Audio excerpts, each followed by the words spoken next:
What is going on, everybody? Welcome back to the channel. After Sound here, bringing you Splinterlands content every single day. We also stream right here on this channel as well as on Twitch, so make sure you come by and say hello. This video is also brought to you by my music, which is available anywhere you stream music under the name After Sound, and I do have a new song out recently called Just Kids, so check it out. Let me know what you think, and I appreciate the support.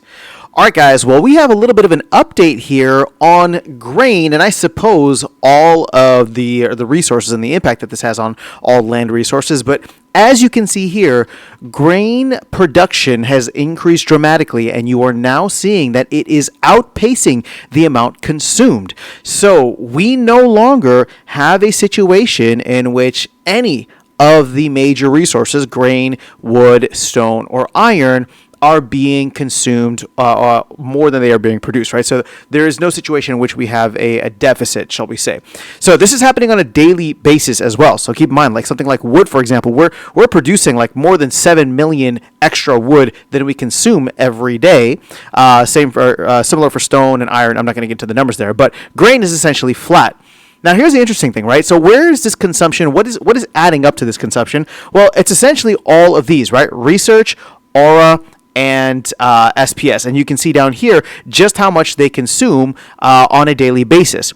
What we're not factoring in, and this is where it's going to become interesting, but what we're not factoring in is that these land cards are not going to count towards this consumption, right? The other things that don't count are the mage wagons, for example, right, with conflicts. Those just get created, and the resources are pulled out of people's stockpiles, or they're pulled out of the trade hub and then burned, essentially. So the amount that we're seeing in terms of like consumed daily versus produced daily, that is only for the other land activities being done, right? So whether it's research, Aura, or SPS. So there's still obviously a good chance that we burn through a lot of the excess supply when it comes to grain and wood specifically, but obviously stone, iron, and Aura are going to be the other ones that will be required for the upcoming land cards.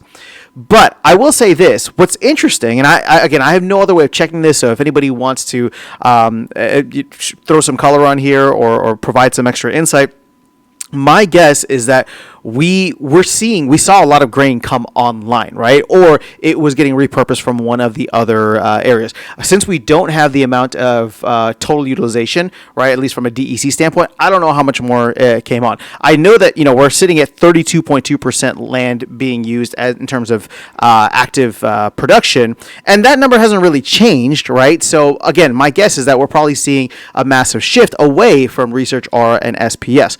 Either way, that has how should we put it? That has like secondary and downstream effects for a lot of different things, right? Which we've covered here, so I'm not going to rehash all of that. It's just the more that goes towards grain, the less that would be going towards something like research, Aura, or SPS potentially. So I haven't, I've never really actively gone after SPS on land, but that might be something to look into now and see if it's worthwhile for you to go. And if anybody who is producing or harvesting SPS on land, if that has gone up, I mean, Aura and research are going to be the same. It depends on the amount of production that you put in, but either way, like research has become this like middle stepchild now, where it's like you need research in order to get Aura, and then once you start getting Aura, you don't really need research anymore. So I don't really know where research is going to come back into the mix.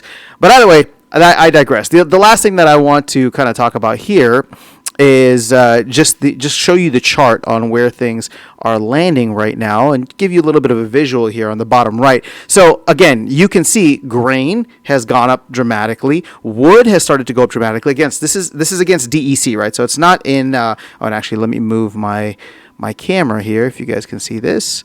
Nope, that's not what I want to move. Can I move the camera? There we go.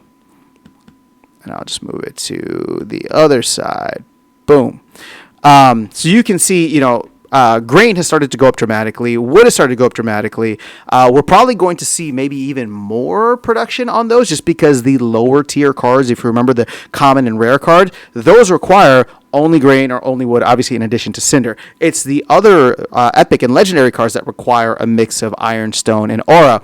And, we have a lot of that out there. You can see it just in terms of like how the pricing is versus DEC for each of those. But, on the whole, I'm excited to see what kind of impact the land cards are going to have. Hopefully it'll be something fun and awesome that'll add value to the game from an entertainment standpoint, but also be something that impacts the economy. So let me know your thoughts in the comments below. That is all I have for you guys in this video. Otherwise, I'll catch you all in the next one and see you around the game. Take care.